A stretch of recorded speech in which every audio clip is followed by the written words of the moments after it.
Hey, good morning. It's Mike Wright with Tax Right. This is day 27 of the Red Shoe Business Club. I'm going to move my camera over here just a little bit.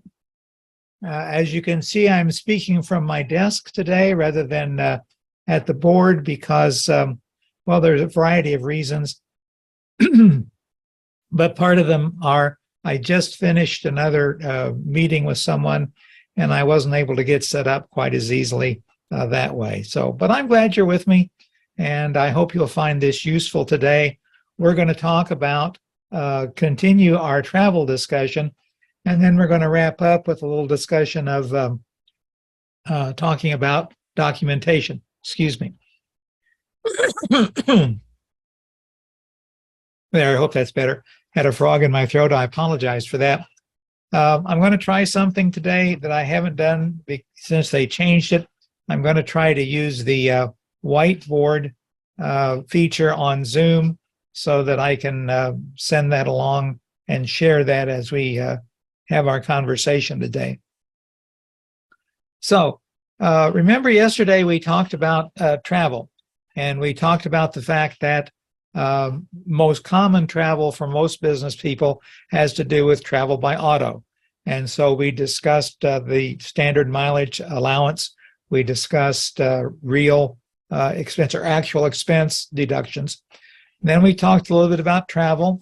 We talked about the fact that there is a zone on the planet, which is primarily North America and the Caribbean, which is almost entirely considered a unit, by which I mean if you want to call a trip a business trip and it has a business purpose and you can justify the business purpose, no further explanation needs to be given as long as you're within the confines of that territory. This is a great tool because it allows us to combine some of the pleasurable items that go along with travel with the business items. I once had a discussion with the chairman of the National Board of Insurance Commissioners, the associate. Anyway, he was the head honcho of the insurance commissioners in the U.S., and we were talking about the travel issues that come up when they have a convention or something. And he mentioned the fact that there were cities that he thought were better for conventions than others. This was 20 years ago, maybe 25 years ago, and he was really sold on New Orleans, or Norlands, as the natives say. A lot of people like Las Vegas. And you'll remember I mentioned the fact that at any kind of convention, there is almost always one day where after lunch there was free time. So wherever you were, you could go and enjoy the pleasures of that particular city as part of that business trip, because as long as you spent more than 4 hours, and by more than 4 hours, I mean 4 hours and 1 minute, as long as you spent more than 4 hours on business topics, you were good. Well, that's true of this zone in the middle of the like I said, North American continent and the Caribbean. Hawaii is also included because it's part of the United States, but it's a state of the United States and therefore it's included. But other than that, it's North America and the Caribbean. There may be some exceptions. It depends on where you draw the border of what constitutes the Caribbean. As I've said many times before, talk to your tax advisor when you're considering a business trip to make sure these things work. Well, that still leaves probably 80% of the planet that doesn't have a special consideration for tax purposes. So how do you treat a business trip when you go, for example, to China, or if you go to Europe, or if you go to Africa? Well, you have to be able to show that the business trip had to be there for specific reasons concerning your business. So when we were talking about the National Association of Insurance Commissioners and their conventions, a convention is a business trip. Remember, it was the National Association of Insurance Commissioners. So even if they were to have a meeting in Rome, Italy, it would be an association meeting, but would that constitute a business trip for that group? Because you see, it's the American Association of Insurance Commissioners, not the Italian Association of Insurance Commissioners. So that's the kind of thing you have to look for if you're planning to take business trips and write them off as a business expense. You have to be able to show why it was necessary to be in that location outside that zone that I mentioned. I used to know a woman that had a client. The client was a dress designer, lived in Greenwood, Indiana, but every year she went to the Paris fashion show. That's the mecca for fashion designers. Her business was fashion design. It's justifiable that she would take a trip to Paris, France during the week of the fashion shows in order to enhance and get ideas and make her business even better. So that's an easy sell to the IRS. So that's what you want to look for. If you have a specific business purpose in these kinds of trips, then they're justifiable. You just need to be able to show that that's the case. So now let's go ahead and try the right whiteboard, and I don't know what this is going to do to us. I don't know. I hope you can see this. You should see the words overseas travel on the whiteboard, because that's what we just talked about. This is very complicated. I should have used my pad, because what I want to do now is come down here and talk about the next thing. Well, forget it. This is way too complicated. I don't think this is what we want to do. You get to look at my smiling face for a bit longer. I mentioned the idea of documentation. This is a topic that we've talked about throughout this series that we've done. We talked about the intent to make a profit. We talked about the planning to do things. We talked about the things that you have to do to prove that your business is a business, that you attempt things, that you try to grow. All of these things do not have anything to do with a document that shows receipts or shows an itinerary, shows tickets on airplanes, whatever.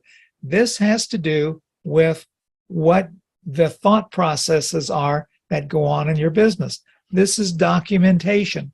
This is the kind of thing that proves that the receipts that you have, that the plane tickets that you have, that the miles that you're reporting have some substance in fact, and that they have substance in the idea of the management of the business, the guidance of the business, the planning for the business. These are all things that need to be documented. And by documented, yes, the receipts add to that documentation. Yes, the mileage records add to that documentation. Remember, I told you that you had to keep mileage records in order to distinguish what miles were personal and what miles were business. There's software to do that, or you can simply write it down in the notebook. But the point is, it has to be written down. It has to be documented. And so we see things when we talk about corporate records. We see things that motions in the board of directors, memos from the president down to employees telling them to do things or telling them not to do things. We have our own diaries where we keep jotting down notes of what we did and what we plan to do. These all can be used as documentation to prove what the intent of your business was. It's vital when you're talking about things like, is this business trip to Beijing a real business trip, or do I just want to go take a vacation in China? You need to be able to show those kinds of documentations outside of any kind of financial records. I have a client who runs a travel agency, and he and his family spend part of every year on vacations. They go to Disney World. They go other places. And I tell them, this is all part of your travel agent's business. You need to document it by photographs, postings on Facebook of the trips that you take, not just postings of you and the kids, but postings which include comments like, we could set you up with a trip like this. Aren't we? Look at these people having fun. You could do the same thing with our help. These become advertising techniques, and they can be pointed to if an audit occurs to say, this is the business that we're doing. Look, you don't have to hate what you do if it's your business. In fact, we'd all love to love what we do in business. And so if travel is one, I'll be frank with you, trips like that to Disney World would not be a fun trip for me. I might do that to make the rest of my family happy, but it would not be something I would do for fun. These folks enjoy what they do. That's why they got into the travel agency business. So you need to be able to document the business purpose of what's being done here in order to justify even part of that trip as a business trip. So if I haven't made it clear before, documentation is extremely important. But here's the thing. It's not only just documentation. You can't sit down on December 30th and say, I'm going to write up the documentation for my business during the past year. The IRS expects your documentation to be what they call contemporaneous. As you are familiar with the word contemporary, it simply means it has to be about the time that you did it. It doesn't have to be precisely at the time, doesn't have to be a live documentation, but it needs to be contemporaneous. One of the softwares I recommend to people is called MileIQ. That's M-I-L-E-I, letter Q, MileIQ. And if it's installed on your smartphone, it automatically keeps track of your driving using GPS coordinates. It's an inexpensive software. It's less than $100 a year, but yet at the end of the year, I have a document that shows all of the mileage that I've done for the year. But if I don't sit down once a week or so and identify which trips were business and which trips were pleasure, it's worthless because it needs to be contemporary. So what I recommend to people is when you're dealing with issues like this, a once a week summary or once a week examination makes the most sense. If at the outside you go a month, if you can justify the reasons why you waited the full month, the IRS will probably accept that. The idea is that this documentation has to represent what was going on somewhere near the time that those events occurred. If you're looking at receipts, you want to be sure that you're using some kind of software to capture those receipts, not just keeping a copy of them. I don't know if you've noticed it or not, but most receipts today are printed on thermal paper, which means that very shortly, sometimes in less than a month, those receipts can fade. And over the course of a year, they can fade completely away.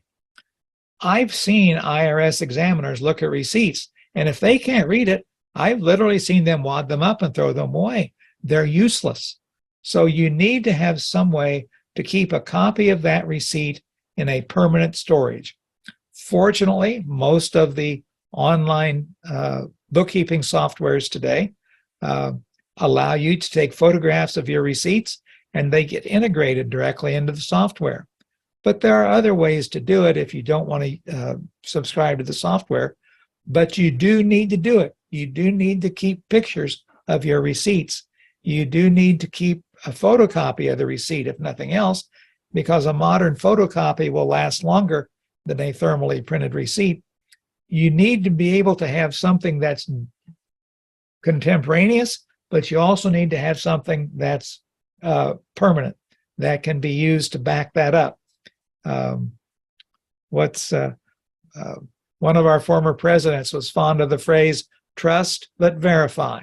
So that's exactly what we're talking about here. So this documentation, this contemporaneous documentation, is a vital part of many of the things we've talked about. And whenever you're doing something that you're going to be deducting from the income that you take, you want to be able to justify it. You want to be able to show that's why I did that. Doing that in that way may not guarantee that the IRS will agree with you, but it does guarantee that you're on record as saying this is why you thought that way. And it can be used as an argument should things really go south and you get to the point where you're arguing in front of the tax court or with collection agents for the IRS or with other people. These documents are important and you need to create them as you go along. And the sooner after the event, the better. So all of the things we've talked about, ordinary and necessary expenses, get a receipt. Ordinary and necessary expenses, there needs to be some indication as to why you did them as a business. And that indication can be as simple as an email. It can be as simple as a jotting in your diary or your calendar book. Whatever you do, have stuff written down so that you can prove it. These are important issues that can save you large amounts of money when you're dealing with deductible expenses to reduce the taxes that you have to pay. Tomorrow, we're going to talk about insurance. And I know that may not sound thrilling, but it's a very important topic. Should have been talked about earlier in this series. We're going to talk about it tomorrow. So until then, take care. Have a good evening.